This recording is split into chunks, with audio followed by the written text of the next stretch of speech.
উচ্চ মাধ্যমিক পরীক্ষার আগে আমি একটা স্যারের কাছে কোচিং করতে যেতাম। সেখানে আমার সাথে আরো অনেকেই ছিল। তাদের মধ্যে আমরা 2জন মেয়ে আর 3জন ছেলের একটা গ্রুপ হয়ে গিয়েছিল। আমরা একই সাথে রেগুলার যেতাম। তারপর নিজেদের মধ্যে নোট আদান প্রদান করতাম। একদিন পড়া শেষ করে আমরা বের হয়েছি, এমন সময় আমাদের একজন বন্ধু বলল, চল সামনে নদীর ধারে যাই। ওর এই প্রস্তাবে কেউ রাজি হয় তো আর কেউ একজন হয় না। তো শেষ পর্যন্ত আমরা সবাই রাজি হয়ে গেলাম। তারপর হেঁটে হেঁটে আমরা নদীর দিকে যাচ্ছি আর একজন অন্যজনের সঙ্গে গল্প গুজব করছি। এমন সময় হঠাৎ করে আমার বান্ধবী বলল, আমাকে চলে যেতে হবে রে, বেশি দেরি হলে মা চিন্তা করবে।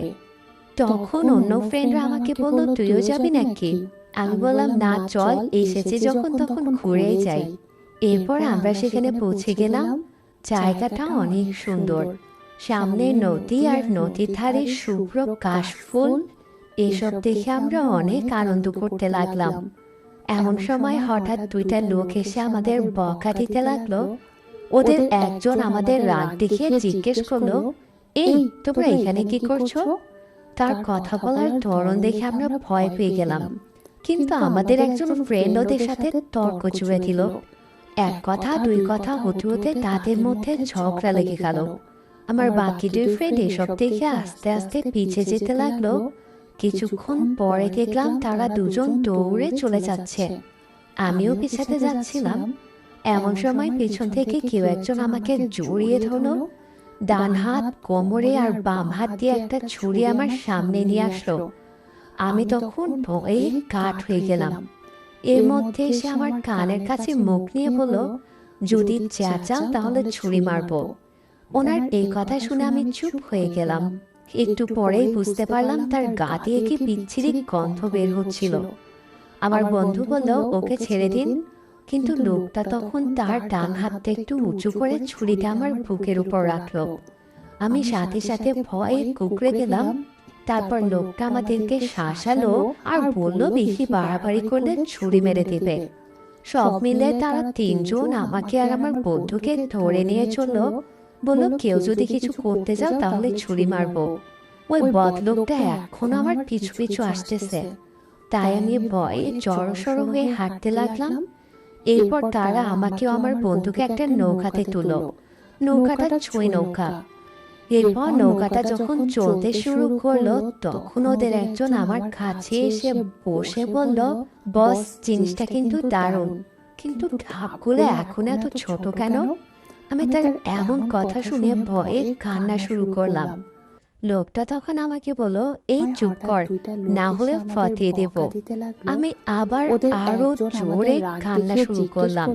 লোকটা এবার আমার বন্ধুকে বলল, এই এরে থামতে কর, নইলে কিন্তু খবর আছে। তখন আমার বন্ধুটা ওদের কাকুতি মিনতি করে বলল, প্লিজ আমাদের ছেড়ে দেন, আমরা কখনো এখানে আসবো না। কিন্তু কে শোনে কার কথা? তারপর আমার বন্ধুকে ওরা একটা চড় মেরে বললো, ওরে চুপ করতে বল, নইলে তোরে নদীর মধ্যে ফেলে দেব।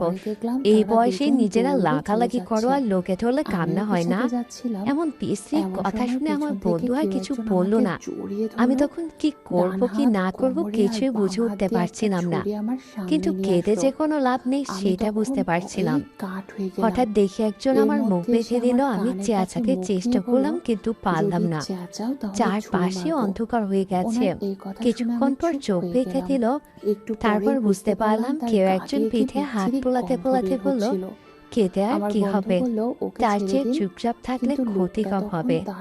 তারপর এক সময় হঠাৎ তার হাত সরাই নিল। আমি তখন হাফ ছেড়ে বড় করে একটা নিঃশ্বাস নিলাম, কিন্তু ধাতস্থ হতে না হতেই হঠাৎ করে একটা ডাব ধরে ফেলল। আমি হাত দিয়ে তার হাত ছড়াতে চাইলাম, কিন্তু কিছুতেই সে তার হাত ছড়ালো না, বরং আমাকে ধরে আদর দিতে লাগলো। কিন্তু আমার চোখ দিয়ে জল পড়তে লাগলো, তো তখন কিছুই করার ছিল না। এভাবে প্রায় 1 ঘন্টা পর তারা একটা জায়গায় নৌকা থামিয়ে আমাকে ভিতরে নিয়ে গেল। তখনও আমার চোখ বাঁধা। কিছুক্ষণ পর ফিসফিস কথার আওয়াজ শুনতে পাইলাম। তারপর একজন এসে আমার চোখের বাঁধন খুলে দিল। হঠাৎ উজ্জ্বল আলোয় আমি চোখ খুলে আবার বন্ধ করে দিলাম। কিছুক্ষণ চোখ পিট পিট করে দেখতে পেলাম আমার সামনে আমার ফ্রেন্ড